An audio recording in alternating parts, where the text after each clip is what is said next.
Rituparna Sengupta present মানে খুব একটা না বেছে করবেন না গল্প। 2 সন্ধ্যা ঠাকুর এত বছর বাদে। 3 সুমন ঘোষ ডিরেক্টর। ঋতুদির প্রতি আমি একটু বায়াস। ছবির নামটা এত সুন্দর, ওল্ড নয় এনশিয়েন্ট, মানে পুরাতন। বর্তমান পরিস্থিতিতে দাঁড়িয়ে সম্পর্ক ভীষণ ঠুনকো হয়ে যাচ্ছে। এই ছবিটাও মানুষের হৃদয়কে স্পর্শ করবে। এখন বড্ড এখানে স্পর্শ করে, তো এটা নয় এখানে স্পর্শ করবে বলে আমার মনে হয়। আমি একটু পুরোনো পন্থা, মানে পুরোনো পন্থার লোক আর কি। আমি একটু পুরোনো দিনের পুরোনোপন্থী আর কি। মানে আমি পুরোনো দিনকে নিয়ে একটু বেশি, আমি এত আধুনিক যুগে এত আপ টু ডেট হতে পারিনি, এটা আমার ব্যর্থতা।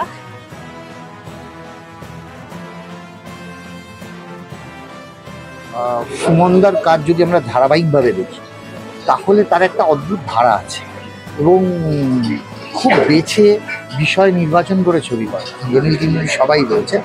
আর ছবির নামটা এত সুন্দর, ওল্ড নয় এনশিয়েন্ট, মানে পুরাতন।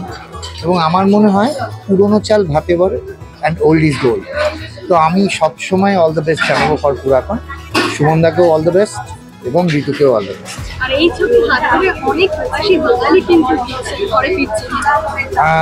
সে তো বটেই। এবং আমি জানি সুমনদা এমন একটা ইমোশনে ধাক্কা মারে যেখানে সিনেমাটা দেখা এবং সিনেমাটা বেরোনোর পর, দেখে বেরোনোর পর সেই রেশটা, দ্যাট ইজ ভেরি ইম্পর্টেন্ট। কেননা আমি কাবুলিওয়ালাতে পাঠ করেছি।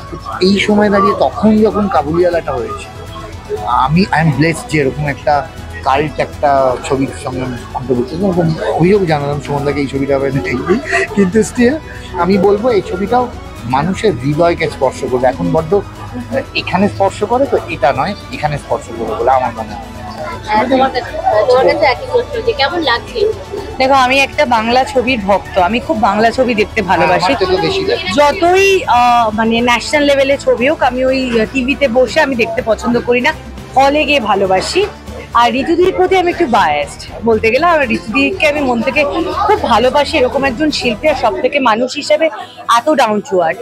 আর যে কন্টেন্ট নিয়ে আমরা একসাথে বাড়িতে বসে ট্রেলারটা দেখেছি, যেখানে মা মেয়ের সম্পর্ক, আমি যদি ভুল না করি কথা বলছে, আসলে বর্তমান পরিস্থিতিতে দাঁড়িয়ে সম্পর্ক ভীষণ ঠুনকো হয়ে যাচ্ছে। সেটা মা ছেলে হোক, মা মেয়ে হোক, স্বামী স্ত্রী হোক, গার্লফ্রেন্ড বয়ফ্রেন্ড হোক, আমরা সম্পর্কে মর্যাদা দিতে ভুলে যাচ্ছি। তো সেইখানে দাঁড়িয়ে আমরা ভাবি যে সবসময় সম্পর্ক, এখন জেনারেশনে সম্পর্ক পুরনো হলেই সম্পর্কগুলো যেন হারিয়ে যায়, মরে যাচ্ছে। কিন্তু আমি একটু পুরোনো পন্থা, মানে পুরোনো পন্থার লোক আর কি। আমি একটু পুরোনো দিনের পুরোনোপন্থী আর কি। মানে আমি পুরোনো দিনকে নিয়ে একটু বেশি, আমি এত আধুনিক যুগে এত আপ টু ডেট হতে পারিনি, এটা আমার ব্যর্থতা। কিন্তু আমার মনে হয় যে সেই পুরাতন একটা সাবজেক্ট করে সম্পর্ক কখনো পুরনো হয় না। সম্পর্ক যত বয়স বাড়ে তত সম্পর্ক আরো বেশি শক্তিশালী, মজবুত হয়। তো আমার মনে হয় এই সম্পর্কের এই ছবিটা সবার দেখা উচিত। এবং অল দ্য বেস্ট ঋতুদিকে, অল দ্য বেস্ট সুমনদাকে। তাদের অভিনয় ক্ষমতা বা তাদের যে কাজের নিয়ে কথা বলার যোগ্যতা আমার নেই। আমি খুবই নগণ্য, ছোট।